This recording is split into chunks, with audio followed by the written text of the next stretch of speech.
Et voici le symbole de la résistance.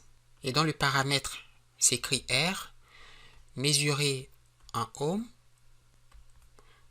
Et on représente cette unité au moyen du symbole oméga. Une résistance traversée par un courant I développe à ses bornes une différence de potentiel V qui est donnée par la loi d'Ohm, laquelle dit que V égale à R fois I. Et ceci nous donne la caractéristique tension-courant de ce composant électronique. N'est-ce pas? Alors de V égale à RI, on peut aussi dire que I égale à 1 sur R fois V. On a une relation linéaire entre la tension et le courant. Et la pente de cette droite, qui vaut delta I sur delta V, est simplement égale à 1 sur R. Et cela veut dire que plus R est grand, donc pour une résistance très élevée, on a une pente très faible et donc très voisine des zéros. Et une droite qui se rapproche de l'axe des abscisses, n'est-ce pas? Donc ça c'est pour R très grand. À la limite, lorsque R vaut l'infini,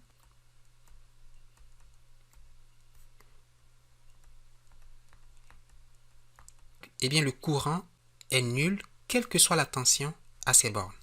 La caractéristique tension-courant est confondue avec l'axe des abscisses.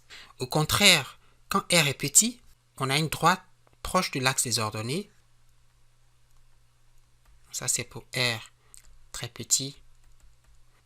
Lorsque R vaut 0, autrement dit, la résistance se comporte comme un court-circuit, eh bien le courant est infini à tous les niveaux de tension. Et dans le cas où la résistance est infinie, on a plutôt un circuit ouvert. Alors, la caractéristique tension-courant est donc une droite, et par conséquent, la résistance est un composant linéaire. Alors, nous savons que l'énergie est liée à la différence de potentiel selon la relation E égale à Q fois V. Pour quantifier la puissance délivrée par une résistance de valeur ohmique R, il faut voir le taux de variation de l'énergie par rapport au temps. N'est-ce pas? La quantité d'énergie délivrée par la résistance chaque seconde. On va donc prendre la dérivée de E par rapport au temps, qui est ce qu'on appelle la puissance, équivaut la dérivée de Q par rapport au temps multipliée par la tension V aux bornes de la résistance, en supposant une tension V constante. Alors, dE sur dt, c'est la puissance de la résistance. dQ sur dt, c'est l'intensité du courant électrique. Et V, c'est la tension. Or, d'après la loi d'Ohm, V, c'est R fois I. N'est-ce pas? On peut donc dire que la puissance I fois R fois I, et c'est-à-dire RI carré. Mais puisque I, c'est V sur R, d'après la loi d'Ohm, on peut tout aussi bien dire que la puissance délivrée par la résistance, c'est V carré sur R.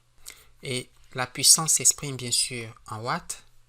Et 1 watt, c'est bien sûr, c'est 1 ampère multiplié par 1 volt. Et cette puissance est dissipée sous forme de chaleur, n'est-ce pas, lors du passage du courant électrique dans la résistance. Alors, dans les applications où il est nécessaire de minimiser les pertes de chaleur, il faut bien sûr réduire la tension ou le courant. Alors, voici une résistance avec 1, 2, 3, 4 bandes de couleurs.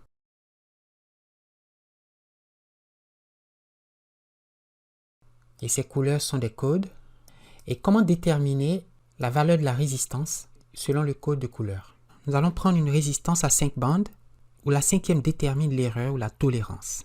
N'est-ce pas, parce que ces mesures ne sont pas précises et les manufacturiers affichent toujours une tolérance. Supposons par exemple que la première bande de couleur soit rouge, la deuxième bleue, la troisième bande noire. Et vous voyez que pour chaque code de couleur, nous avons une valeur numérique associée.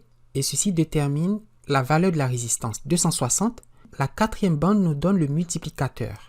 Est-ce que c'est en ohm, en kilo-ohm, en milli-ohm, en nano-ohm? Alors par exemple, la couleur marron donne un multiplicateur égal à 10 ohms, de sorte qu'on peut dire que la résistance est de 260 fois 10 ohms, ou encore 2600 ohms. Si on choisit le code de couleur noire, le multiplicateur est égal à 1 ohm, on a donc une résistance de 260 ohms. Si on choisit un code vert, alors il faut multiplier par 100 kΩ la valeur 260. La dernière bande, qui est la tolérance, peut varier de plus ou moins 0,05% à plus ou moins 10%. Par exemple, la couleur marron nous donne une tolérance de plus ou moins 1%, et de sorte que la valeur de la résistance est égale à 260 fois 100 kΩ plus ou moins 1%.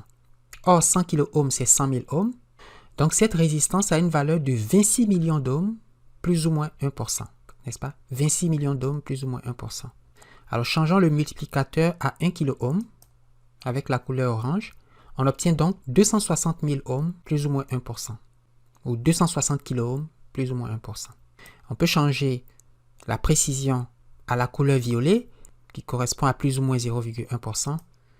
N'est-ce pas? Et le calcul nous donne 260 kΩ plus ou moins 0,10%. Si je prends la couleur marron, eh bien on a 20 000 ohms plus ou moins 1%. Regardons avec un code de couleur à 4 bandes. Disons que la première couleur est le marron et dont le code numérique est 1. La deuxième couleur verte de code 5. Et la troisième bande est le multiplicateur.